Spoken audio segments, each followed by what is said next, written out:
हिंदी लेखक को ज्ञानपीठ पुरस्कार के लिए चुना गया है। इनका संबंध किस राज्य से? तो लगा लो स्टार। अति महत्वपूर्ण सवाल आपके सामने फिर एक बार आ चुका है, ज्ञानपीठ पुरस्कार। देखिए इस ज्ञानपीठ पुरस्कार का पूरा इतिहास जान लीजिए आप। ज्ञानपीठ जो पुरस्कार है, पहली बात तो ज्ञानपीठ पुरस्कार भारत का सर्वोच्च साहित्य सम्मान है, ठीक है। भारत का सर्वोच्च हाईएस्ट आपके जो लिटरेचर ऑनर है, भारत का सर्वोच्च साहित्य सम्मान कौन सा है? वो है ज्ञानपीठ पुरस्कार। आपको ध्यान रखना है, ठीक है। तो भारत का सर्वोच्च साहित्य सम्मान कौन सा है? ज्ञानपीठ पुरस्कार। इसकी स्थापना 1961 में होती है, आप जानते हो। इसकी स्थापना कब होती है? इसकी स्थापना जो है वो है 1961 में इसकी स्थापना होती है। ये भी आपको नोट करना है, ठीक है। लेकिन दोस्तों पहली बार कब मिला ये? तो पहली बार जो है ये 1965 के अंदर मिला, ठीक है। तो पूछूं आपसे ये पहली बार कब दिया गया? तो पहली बार जो है ये 1965 में ये पहली बार दिया गया, ठीक है। पहली बार किसको मिला है? जी शंकर कुरूप जो है इनको प्राप्त हुआ ना। तो जी शंकर कुरूप को प्राप्त हुआ किस लैंग्वेज के लिए हुआ था? मलयालम भाषा के लिए हुआ ना। मलयालम जो भाषा है, केरल की जो लैंग्वेज है, उसके लिए आपके जी शंकर कुरूप को पहली बार 1965 के अंदर मिला, ठीक है। अगला क्वेश्चन है, इसकी इनामी राशि पूछो कितनी आपके? तो 11 लाख रुपए जो है इनामी राशि कितनी है? 11 लाख रुपए जो है वो इसकी इनामी राशि दोस्तों। और साथ में पूछा आपसे, साथ में जो आपकी वाग देवी है, सरस्वती मां की जो आपकी मूर्ति जो होती है वो भी इसमें प्राप्त होती है, ठीक है। तो इनामी राशि 11 लाख रुपए होगी, आपको नोट करना है, ठीक है। अभी दोस्तों 58वां पूछूं आपसे, 57वां और 58वां जो ज्ञानपीठ पुरस्कार है ये किसको प्राप्त हुआ था आपके? तो नोट करो दोस्तों आपके ये 57वां ज्ञानपीठ पुरस्कार 57 पूछूं आपसे, ये गुलजार जी को मिला। किसको मिला? गुलजार जी को मिला था। और जो 58वां वो किसको मिला आपके?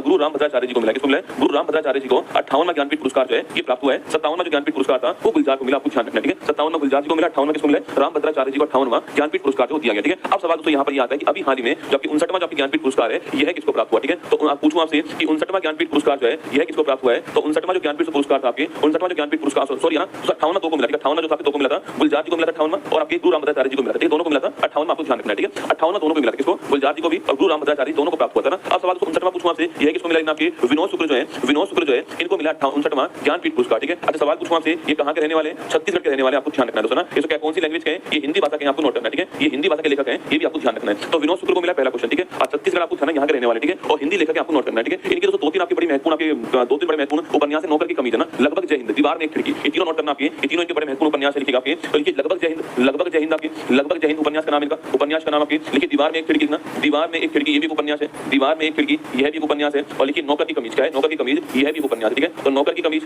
दीवार में एक खिड़की और लगभग जय हिंद जो है ये तीन इनके क्या है? तीन इनको उपन्यास आपको ध्यान रखना है, कौन कौन से? लगभग जय हिंद, दीवार में एक खिड़की और नौकर की कमीज, आपको ध्यान रखना है। एग्जाम में महत्वपूर्ण सवाल है, ये सवाल आपके एग्जाम में बन सकता है, इसको तैयार रहना है, ठीक है। तो हमारा आंसर क्या हो गया? छत्तीसगढ़ हमारा आंसर हो गया, ऑप्शन नंबर 1 हमारा आंसर, ठीक है। तो जिन्होंने जिस चयन समिति ने इनको सेलेक्ट किया, जिस चयन समिति ने इनको सेलेक्ट किया, आपके कभी सवाल पूछता है कि चयन समिति की हेड कौन थी आपके? तो प्रतिभा जो है वो चयन समिति की हेड थी, आपको ध्यान रखना है, ठीक है। आप मेरे साथ दोस्तों यहीं पर लिख दीजिए, लिखिएगा आपकी जो सिलेक्शन कमेटी थी जिसने विनोद जी के नाम का सिलेक्शन किया था, इस बार आपके इस चयन समिति की हेड कौन है? इस चयन समिति की जो हेड है प्रतिभा रे। कौन है? प्रतिभा रे जो है वो इस चयन समिति की हेड, आपको ध्यान रखना है, ठीक है। तो जो चयन समिति सेलेक्ट किया, आपने सेलेक्ट किया उसकी हेड कौन है? प्रतिभा रे का नाम, आपको ध्यान रखना है, ठीक है। अब सवाल दोस्तों आपसे यहाँ पर ये पूछता हूँ कि जो ज्ञानपीठ पुरस्कार है वो कितनी भाषा में मिलता है? ज्ञानपीठ पुरस्कार जो है वो वर्तमान की बात करूँ, वर्तमान में कितनी लैंग्वेज के अंदर, कितनी भाषा के अंदर जो है ज्ञानपीठ पुरस्कार जो प्रदान करते हैं, ये आपको बताना है, ठीक है। तो ज्ञानपीठ पुरस्कार जो है वो कितनी लैंग्वेज के अंदर, कितनी भाषा के अंदर जो है प्रदान किया जाता है, यह क्वेश्चन आपके लिए कि 22 भाषाओं में। अच्छा ऑप्शन नंबर 1 22 में, ऑप्शन नंबर बी 23 में, ऑप्शन नंबर सी 24 में, ऑप्शन नंबर डी हमें कौन ही पता, क्या हमें कौन ही पता? बताओ भाई क्या आंसर आपका होने वाला है, ठीक है। A B C D 4 option है, इनमें से क्या आपका आंसर आने वाला बताओ, ठीक है। तो ज्ञानपीठ पुरस्कार वर्तमान